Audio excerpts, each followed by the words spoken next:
नमस्कार दोस्तों, इस वीडियो में आप सभी का स्वागत है। आई होप आप सभी स्वस्थ होंगे और अच्छे से अपने एग्ज़ाम की तैयारी कर रहे होंगे। तो जैसा कि पिछली कुछ वीडियो में हमने पर्सनैलिटी का टॉपिक जो है उसको डिस्कस किया और आज इस वीडियो में हम जो टॉपिक डिस्कस करने जा रहे हैं वो है इंक्लूसिव एजुकेशन।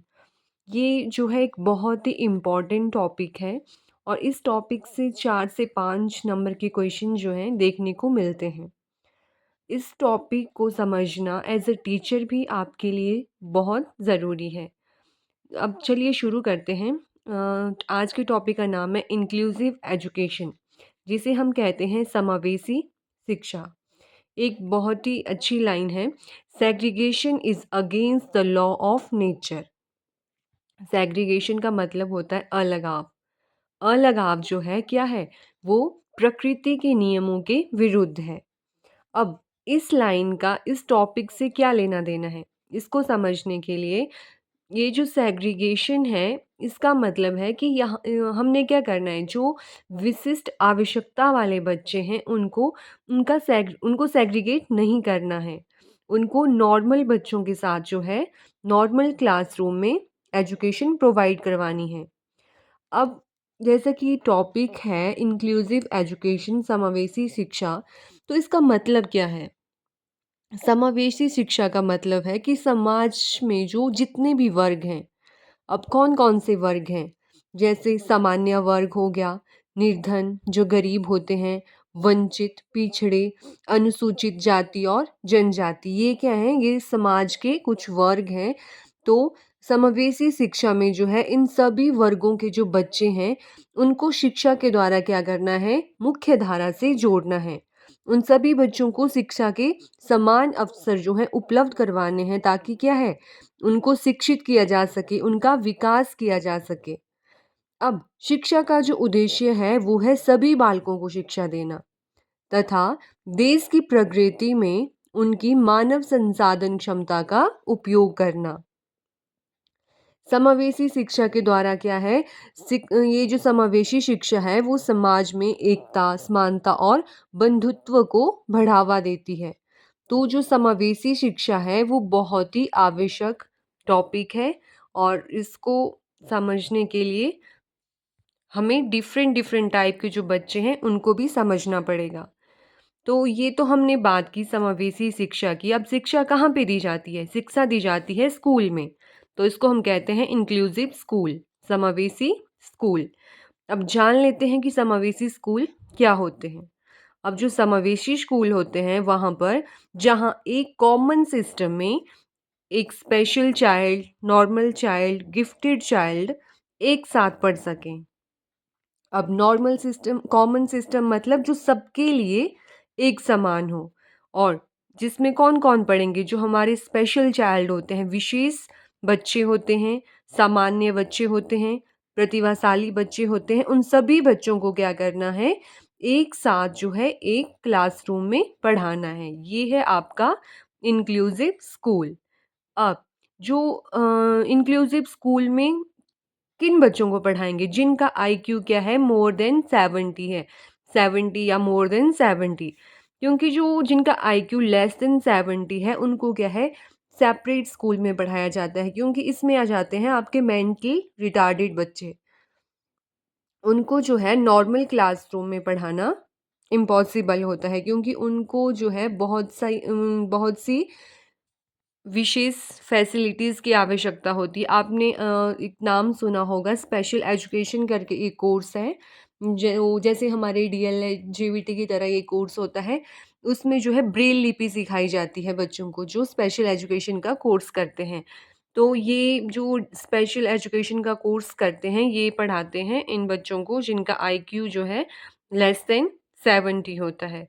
तो ये बात हो गई इंक्लूसिव स्कूल की। अब बात करते हैं टीचर की।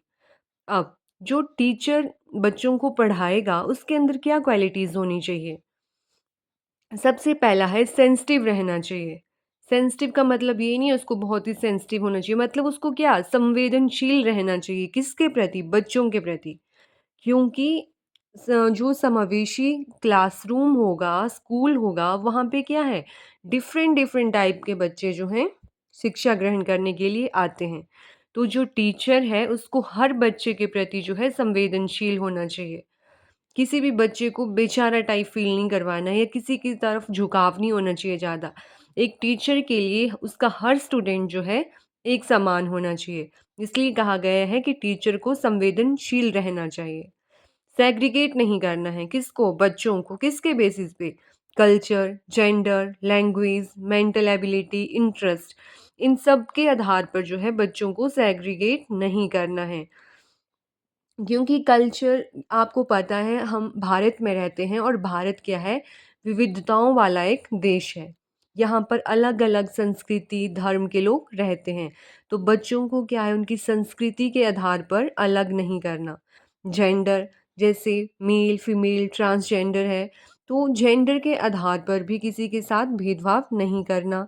लैंग्वेज अलग-अलग भाषाएँ बोलते हैं बच्चे, मतलब कोई किसी स्टेट से है, कोई दूसरी स्टेट से है, तो उनकी जो लैंग्वेज है उसमें भी डिफरेंस होता है। स्टेट को छोड़िए, एक स्टेट में भी जो है बहुत सी भाषाएँ बोली जाती हैं।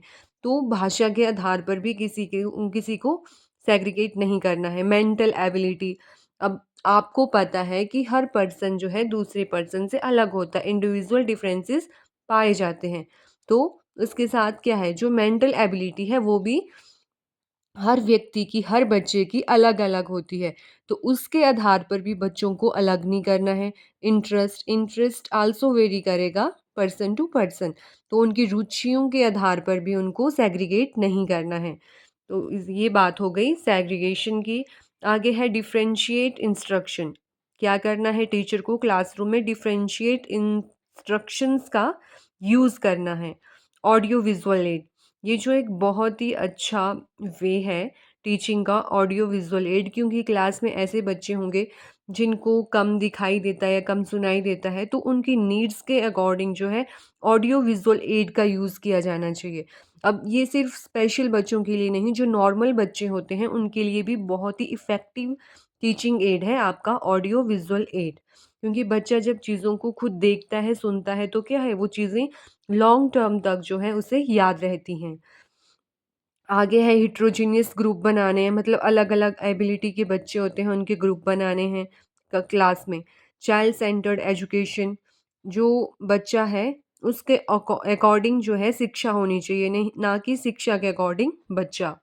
एनरिच करिकुलम, अब एनरिच करिकुलम किन बच्चों के लिए? जो गिफ्टेड बच्चे होते हैं, क्योंकि वो क्या होते हैं, वो उनका आईक्यू 140 या मोर देन 140 होता है और वो बोर हो जाते हैं जल्दी क्लास में, तो उनके लिए क्या है एनरिच करिकुलम बनाना चाहिए। तो ये बात हो गई कि टीचर में क्या-क्या क्वालिटीज़ होनी चाहिए या टीचर को क्लासरूम में कैसे बिहेव करना चाहिए इंक्लूसिव क्लासरूम में। अब बात करेंगे इंटीग्रेटेड और इंक्लूसिव की। ये 2 टर्म्स हैं, इंटीग्रेटेड और इंक्लूसिव। पहले क्या था, इंटीग्रेटेड स्कूल हुआ करते थे, एकीकृत स्कूल हुआ करते थे। वहाँ पे क्या था, हर टाइप के बच्चे को एडमिशन दे दी जाती थी, लेकिन सुविधाएँ नहीं दी जाती थी। मतलब किसी भी बैकग्राउंड का बच्चा होता था, उसको एडमिशन दे दी जाती थी, लेकिन उसकी जो स्पेशल नीड्स होती थी या जो उसकी आवश्यकताएँ होती थी, उनका बिल्कुल ध्यान नहीं रखा जाता था। नो चेंज इन इंफ्रास्ट्रक्चर, जो इंफ्रास्ट्रक्चर है उसमें कोई चेंज नहीं किया जाता था, टीचिंग मेथड्स में चेंज नहीं किया जाता था और ना ही करिकुलम को उनके हिसाब से तैयार किया जाता था। बाद में बात की गई इंक्लूसिव स्कूल की या समावेशी शिक्षा की, समावेशन की, तो इनमें क्या हुआ, इनमें ऑल चिल्ड्रन को एडमिशन, सभी बच्चों को क्या एडमिशन दी गई, प्लस उनकी नीड्स का ध्यान रखा गया, उनको उनकी नीड्स के अकॉर्डिंग फैसिलिटीज़ प्रोवाइड करवाई गई, इंफ्रास्ट्रक्चर में चेंज किया गया, उनके अकॉर्डिंग प्लानिंग की गई, करिकुलम को उस हिसाब से तैयार किया गया। और एक मोस्ट इम्पॉर्टेंट बाला, जिसकी डेफिनेशन भी पूछी जाती है एज इट इज़। बाला का मीनिंग है या फुल फॉर्म है बिल्डिंग एज लर्निंग एड। मतलब जो स्कूल्स में आपकी बिल्डिंग है उनको एक एड की तरह, लर्निंग एड की तरह यूज़ किया जाने लगा है। जैसे आपने देखा होगा स्कूल की बिल्डिंग्स में बहुत अच्छी प्यारी प्यारी कोटेशंस लिखी हुई होती हैं, या जो हमारे फ्रीडम फाइटर हैं उनकी फ़ोटोज़ बनाई गई होती हैं, नक्शे बनाए गए होते हैं, सोलर सिस्टम का जो डायग्राम है वो ड्रॉ किया होता है। तो क्या है, जब बच्चा रोज़ स्कूल जाएगा, उन सभी चीज़ों को देखेगा, तो वो पिक्चर्स जो हैं उसके माइंड में एज़ इट इज़ फ़ीड हो जाती हैं। तो जब बिल्डिंग्स के ऊपर ये सब चीज़ें बनाई जाएँगी तो बच्चा कुछ चीज़ें जो हैं वो देखकर खुद सीख जाएगा। तो इसीलिए जो है बिल्डिंग्स हैं उनको as a learning aid use किया जाता है आपके इंक्लूसिव स्कूल्स में। तो ये बात हो गई इंटीग्रेटेड और इंक्लूसिव की। इसके बाद बात करते हैं कि जो इंक्लूसिव या क्लासरूम्स हैं उनमें किस-किस टाइप के बच्चे पढ़ेंगे। तो उसमें फर्स्ट है आपका गिफ्टेड चिल्ड्रन। क्योंकि हमने बात की कि जो इंक्लूसिव स्कूल हैं उसमें हम एक कॉमन सिस्टम के अंदर जो है डिफरेंट डिफरेंट डिफरेंट बैकग्राउंड से आने वाले बच्चों को एक साथ शिक्षा देंगे। तो पहला आ गया आपका गिफ्टेड चिल्ड्रन, जिनका आईक्यू मोर देन 140 होगा।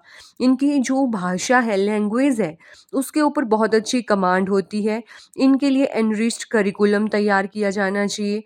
और ये बच्चे जो हैं मोर सेंसिटिव होते हैं, मोर ज़्यादा संवेदनशील होते हैं और अलर्टनेस ज़्यादा होती है इनमें। इनकी जो मेंटल एक्टिविटीज़ जो ये करते हैं वो हाई लेवल की होती हैं। मतलब ये अपने एज ग्रुप के बच्चों से जो है थोड़ा ज़्यादा क्या है, आईक्यू होता है, अलर्ट होते हैं और प्रॉब्लम्स को जो है उनके कंपैरिज़न जल्दी सॉल्व कर पाते हैं। इसलिए बात की गई है इनके लिए एनरिच करिकुलम की। दूसरा है बैकवर्ड। अब कुछ बच्चे क्या है, पिछड़े बैकग्राउंड से आते हैं। सिंगल पेरेंट चाइल्ड, जिनकी जो देखभाल है वो सिंगल पेरेंट्स करता है। फिर है लर्निंग डिसेबिलिटी। कुछ बच्चे ऐसे होंगे जिनको लर्निंग डिसेबिलिटी होगी, जिनके बारे में हम आगे डिस्कस करेंगे, जैसे आपका डिसलेक्सिया, डिस्फ्रेक्सिया, डिसकैल्कुलिया हो गया। इस टाइप की डिसेबिलिटीज़ होंगी। नॉर्मल जो सामान्य बच्चे हैं जिनका आईक्यू 90 से 110 के बीच होता है। और पीटीएसडी, इसके बारे में भी हम आगे डिस्कस करेंगे। तो ये कुछ टाइप्स हैं, इस तरह के बच्चे जो हैं एक क्लासरूम में टीचर्स को देखने को मिलेंगे। अब टीचर्स को क्या करना है, जो सिस्टम है उसमें चेंज करना है, ना कि बच्चों में चेंज करना है, क्योंकि हम बात कर रहे हैं चाइल्ड सेंटर्ड एजुकेशन की। अब आगे एक टर्म है क्रिएटिविटी। क्रिएटिविटी का मतलब होता है रचनात्मकता या सृजनात्मकता। अब नाम से पता लग रहा है क्रिएटिविटी मतलब कुछ नया क्रिएट करने की एबिलिटी। अब जो डाइवर्जेंट थिंकिंग है और ब्रेनस्टॉर्मिंग है वो आपकी जुड़ी हुई है क्रिएटिविटी से। क्योंकि जो डाइवर्जेंट थिंकिंग है उसमें क्या होता है, बच्चा दिशाओं में सोचता है। उसमें क्या होता है, बच्चे को एक प्रॉब्लम दी गई और सॉल्यूशन निकालने के लिए कहा जाता है, तो क्या करेगा बच्चा। अब सबकी मेंटल एबिलिटी जो है वो अलग अलग होती है, तो हर बच्चा जो है अपनी मेंटल एबिलिटी के अकॉर्डिंग सोचेगा। मतलब दिशाओं में सोचेगा, वो किसी एक तरफ नहीं जाएगा। ब्रेनस्टॉर्मिंग, जिसको हम बोलते हैं बुद्धिशीलता, और इस टर्म को दिया था एफ ऑसबर्न ने। अब ब्रेनस्टॉर्मिंग में क्या होता है कि बच्चों को ग्रुप में बिठा दिया जाता है और उनको आइडियाज़ सोचने के लिए कहा जाता है किसी भी टॉपिक के ऊपर। तो ये दोनों चीज़ें जुड़ी हुई हैं हमारी क्रिएटिविटी से। नेक्स्ट टर्म है लेटरल थिंकिंग, जिसको दिया है एडवर्ड डी बोनो ने। अब जो लेटरल थिंकिंग है वो क्या है, it is not a linear thought. जो आपका लेटरल थिंकिंग है वो एक लीनियर थॉट नहीं है, मतलब एक लाइन में चलने वाली चीज़ नहीं है। उसमें क्या होता है, मल्टीपल तरीके होते हैं प्रॉब्लम को सॉल्व करने के। किसमें, लेटरल थिंकिंग में। ये लीनियर नहीं होती। अब जो हर गिफ्टेड बच्चा जो होता है वो क्रिएटिव होगा। क्योंकि गिफ्टेड बच्चा क्रिएटिव होगा, उसका आईक्यू 140 या उससे ज़्यादा होगा। ज़रूरी नहीं है वो हर साइड जो है क्रिएटिव हो सकता है, वो किसी एक पर्टिकुलर फील्ड में जो है क्रिएटिव हो, लेकिन क्या है, गिफ्टेड बच्चा क्रिएटिव होगा। लेकिन हर क्रिएटिव बच्चा गिफ्टेड नहीं हो सकता, क्योंकि क्रिएटिविटी का जो मीनिंग है वो बहुत बड़ा है। तो हो सकता है वो किसी एक चीज़ में जो है क्रिएटिव है, तो जो एक चीज़ में क्रिएटिव होगा उसको हम गिफ्टेड नहीं बोल सकते। एग्ज़ाम्पल ले लीजिए आप, जो हमारे महेंद्र सिंह धोनी हैं, तो वो क्या है, स्पोर्ट्स में, क्रिकेट में जो है बहुत अच्छे हैं। तो उनको अब हम गिफ्टेड थोड़े ना बोल सकते। लेकिन वो क्रिएटिव हैं क्योंकि वो एक फ़ील्ड में अच्छा कर पा रहे हैं, कुछ नया फ़ील्ड में जो है नए आइडियाज़ जनरेट कर पाते हैं, ऑन द स्पॉट अच्छे डिसीज़न लेते हैं, तो वो क्या है उनकी क्रिएटिविटी है किसी एक पर्टिकुलर फ़ील्ड में, लेकिन वो गिफ्टेड नहीं होंगे। इसके बाद हम बात करेंगे जो लर्निंग डिसएबिलिटीज़ हैं उनके बारे में, जो अधिगम अक्षमताएँ हैं। हम बात करेंगे डिफरेंट डिफरेंट जो लर्निंग डिसएबिलिटीज़ हैं उनके बारे में। फर्स्ट है हमारे पास डिसलेक्सिया, डिस्ग्राफिया, डिस्कैल्कुलिया, डिस्फेजिया या जिसको हम अफेजिया भी बोलते हैं, डिस्प्रैक्सिया जिसको हम प्रैक्सिया भी बोलते हैं। तो ये जो लर्निंग डिसएबिलिटीज़ हैं यहाँ से सीधे क्वेश्चन पूछ लिया जाता है, तो इनको भी ध्यान से सुनिएगा। सीटेट में जो है इस टॉपिक से 4 या 5 नंबर के क्वेश्चंस देखने को मिलते हैं, तो ध्यान से सुनिएगा। फर्स्ट जो लर्निंग डिसेबिलिटी है वो है डिसलेक्सिया। इनको हिंदी में भी जो है एज इट इज़ बोलते हैं डिसलेक्सिया ही। अब जो डिसलेक्सिया है वो आपका पठन संबंधी विकार है, मतलब रीडिंग डिसऑर्डर है। बच्चे को जो है पढ़ने में कठिनाई होती है इस डिसऑर्डर में। जैसे आपने एक मूवी देखी होगी, बहुत टाइम पहले एक मूवी आई थी, जिसने नहीं देखी होगी वो देख लीजिएगा अगर उसको डिसलेक्सिया का कॉन्सेप्ट समझना है। उसमें एक मूवी थी तारे ज़मीन पर, आमिर खान की। उसमें एक बच्चा था जिसको क्या था, डिसलेक्सिया था, जिसकी पहचान जो है आमिर खान करते हैं। वो क्या करता था, उसको ब्लैक बोर्ड पर जो चीज़ें थी, अक्षर लिखे हुए होते थे, वो उल्टे दिखाई देते थे या वो उनको एज़ इट इज़ नहीं पढ़ पाता था। जैसे अगर वहाँ पे 100 लिखा था तो उसको वाज़ दिखाई देगा। जैसे मान लीजिए वहाँ पे ए ऐसे लिखा था तो वो उसको उल्टा भी दिखाई देते थे अक्षर, वो उल्टा पढ़ लेता था। तो जैसे 100 का वॉज़ हो गया, गॉड का डॉग, 9 का 6 या प्लस होता था वो उसको मल्टीप्लाई पढ़ता था, या डिवाइड का उसने प्लस बना दिया, तो उसको ये डिसऑर्डर था जिसमें वो चीज़ों को अच्छे से पढ़ नहीं पाता था। एक और बात, अगर बच्चा पढ़ ठीक से नहीं पाएगा तो वो क्या करेगा, वो लिखने में भी गलतियाँ करेगा। अगर ऑप्शंस में आपको डिस्ग्राफिया न दिया हो और पूछा जाए कि लिखने से संबंधित विकार किससे होता है, तो वहाँ पे भी आप डिसलेक्सिया टिक कर सकते हैं, क्योंकि अगर बच्चा पढ़ेगा ही सही नहीं तो वो क्या करेगा, वो लिखेगा भी चीज़ों को गलत। और ये जो डिसलेक्सिया है ये क्या है, वेरिएबल स्टेज है, फिक्स नहीं होती है, वेरी करती है। नेक्स्ट जो लर्निंग डिसऑर्डर है वो है डिस्ग्राफिया। अब इसको याद रखिएगा ग्राफ से। ग्राफ क्या करते हैं, हमें ड्रॉ करना पड़ता है, तो ड्रॉ करने का मतलब है लिखना पड़ेगा कुछ। देखिए आपको ऐसे ट्रिक से याद रखनी पड़ेंगी चीज़ें। अब डिस्ग्राफिया में लिखने से संबंधित विकार होता है ये, राइटिंग रिलेटेड डिसऑर्डर। जैसा कि मैंने आपको ऊपर भी बताया, जैसे वो ब्लैक बोर्ड पर से गलत पढ़ रहा है तो वो गलत लिख रहा है, 100 का वॉज या डॉग का गॉड या गॉड का डॉग, 9 का 6, प्लस का डिवाइड, प्लस का मल्टीप्लाई, डिवाइड का प्लस, तो वो चीज़ें सही देख नहीं पा रहा तो वो लिखेगा भी उनको गलत। ये हो गया आपका डिस्ग्राफिया, ग्राफ मतलब लिखने से संबंधित विकार। थर्ड है आपका डिसकैल्कुलिया। अब इसको भी नाम से याद रखिएगा, कैलकुलिया मतलब कैलकुलेशन। कैलकुलेशन होती है मैथ्स में, और मैथ्स को बोलते हैं गणित। कैलकुलिया से कैलकुलेशन, गणित से गणना, मतलब गणना संबंधी विकार, कैलकुलेशन रिलेटेड डिसऑर्डर। जैसे पेपर में क्वेश्चन पूछ लिया जाए कि एक बच्चा है जो मैथ्स में क्वेश्चंस को कैलकुलेशन होती है उसको अच्छे से सॉल्व नहीं कर पाता, तो उसको कौन सी लर्निंग डिसेबिलिटी है, तो उसमें कौन सी होगी, क्योंकि वो गणना नहीं कर पा रहा है, कैलकुलेशन नहीं कर पा रहा है, तो वो होगी आपकी डिसकैल्कुलिया।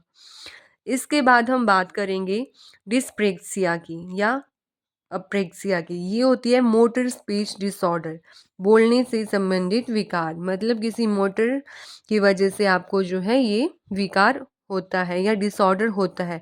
इसमें क्या है, बच्चा मोटर की वजह से जो है एक्टिविटीज़ करने में भी उसको प्रॉब्लम आएगी। जैसे कैसी एक्टिविटीज़, बटन लगाना, शू लेसिस बांधना, टाई लगाना, तो ये सब क्या है, मोटर से संबंधित डिसऑर्डर हैं। नेक्स्ट फिफ्थ है डिस्फेजिया या अफेजिया। अब इसमें फेजिया से याद रखिएगा, फ से फोनेटिक्स, फोन मतलब बोलना, तो ये है आपका बोलने से संबंधित विकार। अगर क्वेश्चन आ जाए कि किसी को बोलने से संबंधित विकार है तो वो किस वजह से होगा और ऑप्शन में डिस्फेजिया ना हो तो आप डिस्प्रेक्सिया लगा सकते हैं, क्योंकि बोलने से संबंधित विकार भी तभी होगा जब आपकी मोटर्स में कोई डिसऑर्डर होगा। तो ये चीज़ें हैं छोटी-छोटी जो ध्यान में रखिएगा। नेक्स्ट है आपका एडीएचडी। इसकी इनकी फुल फॉर्म भी पूछ ली जाती है, जैसे आपका एडीएचडी हो गया, पीटीएसडी हो गया, तो आपको इनकी फुल फॉर्म भी याद रखनी है, बाला हो गया। अब एडीएचडी से है अटेंशन डेफिसिट हाइपर एक्टिविटी और डिसऑर्डर। अटेंशन, इसमें क्या होता है, मतलब बच्चा जो है एक जगह पर ध्यान नहीं लगा पाता, कंसंट्रेशन की कमी होगी बच्चे में, क्योंकि अटेंशन नहीं होगी तो वो कंसंट्रेट नहीं कर पाएगा, अच्छे से चीज़ों को समझ नहीं पाएगा। फिर दूसरा आ गया आपका डेफिसिट, इसमें क्या होगा, अवधान में कमी होती है। थर्ड है हाइपर एक्टिविटी, मतलब बहुत ज़्यादा एक्टिव होगा, एक जगह पर बैठ कर नहीं रह पाता, जिसकी वजह से उसके अंदर क्या है, एक डिसऑर्डर बन जाएगा। ये बच्चे जो हैं इम्पल्सिव बिहेवियर होता है इनका, जिनमें एडीएचडी होती है। अब जो एडीएचडी है इसको क्या है, कंट्रोल कर सकते हैं हम, लेकिन आप ऐसा बोलें कि कोई दवाई मेडिसिन खिलाकर इसको एकदम से ठीक किया जा सकता है, तो ऐसा बिल्कुल नहीं हो सकता। इसको केवल मात्र कंट्रोल कर सकते हैं, लेकिन ये बिल्कुल ठीक नहीं हो सकती आपकी एडीएचडी। इसके बाद हम बात करेंगे ऑटिज़्म स्पेक्ट्रम डिसऑर्डर।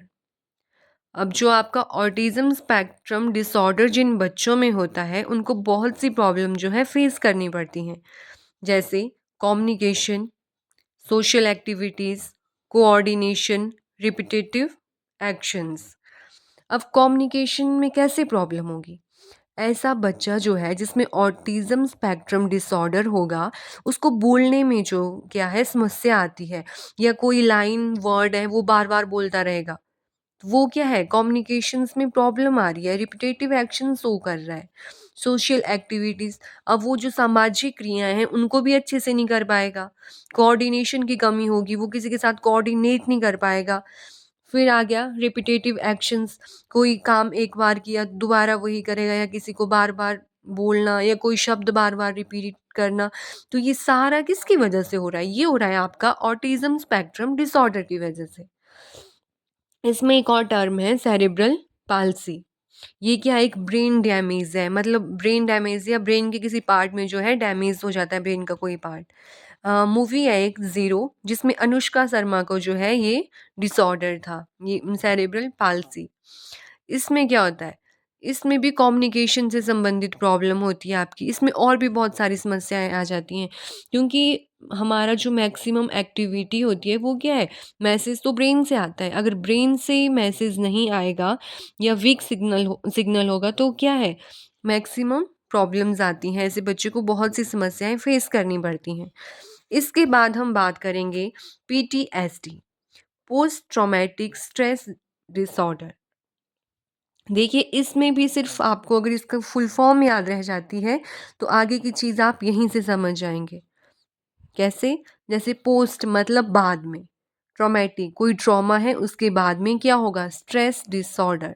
ये बर्थ से नहीं होता, जन्म से नहीं होता किसी भी बच्चे में पीटीएसडी। जैसे मान लीजिए आप कहीं जा रहे हैं, एक्सीडेंट हो गया, या आपने कोई एक्सीडेंट देख लिया जिसमें किसी की डेथ हो गई, तो वो क्या है, एक्सीडेंट देखने के बाद मतलब जो भी ट्रॉमा आपने देखा उसको देखने के बाद आपके अंदर जो स्ट्रेस होता है, या उसको देखने के बाद जो भी आप में डिसऑर्डर आता है वो आपका कहलाता है पोस्ट ट्रॉमेटिक स्ट्रेस डिसऑर्डर। मतलब किसी चीज़ को देखने के बाद ये डिसऑर्डर आएगा, जैसे कोई एक्सीडेंट हो गया। तो ये बात की हमने पीटीएसडी की। इसके बाद हम बात करेंगे इसकी एजुकेशनल इम्प्लीकेशन की। इंक्लूसिव एजुकेशन की कुछ एजुकेशनल इम्प्लीकेशन है, शैक्षिक अनुप्रयोग हैं, उनकी बात करते हैं। अब sensitive as a teacher, teacher को हमने पहले भी बात की कि एक सेंसिटिव होना चाहिए, संवेदनशील होना चाहिए, उसको जो है बच्चों के प्रति सिंपैथी शो नहीं करनी चाहिए, मतलब बच्चों को क्या है, बेचारा फील नहीं करवाना कि हाँ तुम चल नहीं पाते हो ढंग से तो तुम बेचारे हो, यहाँ ठीक है तुम मत करो। तो ऐसा बिहेवियर जो है टीचर को शो नहीं करना है, या किसी एक बच्चे के प्रति झुकाव नहीं रखना है कि हाँ कोई गिफ्टेड बच्चा है तो वही ठीक है और बाकियों को डांटना नहीं, ये भी नहीं करना है। मतलब उसको संवेदनशील रहना है। फिर आगे है डिफरेंशिएट नहीं करेंगे बच्चों को उनकी एबिलिटीज के बेसिस पर, लेवल भी नहीं करना है उनको, और चाइल्ड सेंटर्ड एजुकेशन का यूज़ करना है। मतलब शिक्षा जो है वो बच्चों के लिए है, ना कि बच्चे शिक्षा के लिए। अगर चाइल्ड सेंटर्ड एजुकेशन का यूज़ करेंगे तभी क्या है, हम बच्चों को विकास की मुख्य धारा से जोड़ पाएँगे। अब हम बार-बार एक टर्म यूज़ कर रहे हैं मुख्य धारा, शिक्षा की मुख्य धारा। तो उसका मीनिंग क्या है? इसका मतलब है शिक्षा की मुख्य धारा जो है वो प्रक्रिया है या प्रोसेस है, जिसमें जो गिफ्टेड बच्चे होते हैं, प्रतिभाशाली बच्चे होते हैं, उनको सामान्य बच्चों के साथ जो है दिन प्रतिदिन शिक्षा के माध्यम से आपस में संबंध स्थापित करने के लिए प्रेरित किया जाता है, या जिसकी वजह से उनके बीच में संबंध स्थापित होते हैं। तो ये है हमारा शिक्षा की मुख्य धारा, मतलब मेन स्ट्रीम से जो बच्चों को हम जोड़ेंगे। तो ये आज हमने टॉपिक किया इंक्लूसिव एजुकेशन। अभी इसमें कुछ रह जाता है जिसको हम कल की वीडियो में डिस्कस करेंगे। एक्ट हैं कुछ, हालाँकि वो इतने इम्पोर्टेंट भी नहीं है, लेकिन कई बार जो है पूछ लिया जाता है। तो इनको हम डिस्कस करेंगे अगली वीडियो में। आई होप आपको आज का टॉपिक समझ आ गया होगा। हमने जितनी भी लर्निंग डिसेबिलिटीज़ के बारे में बात की, अगर इससे रिलेटेड आपको कोई भी डाउट है तो आप कमेंट सेक्शन में पूछ सकते हैं। इसी के साथ धन्यवाद।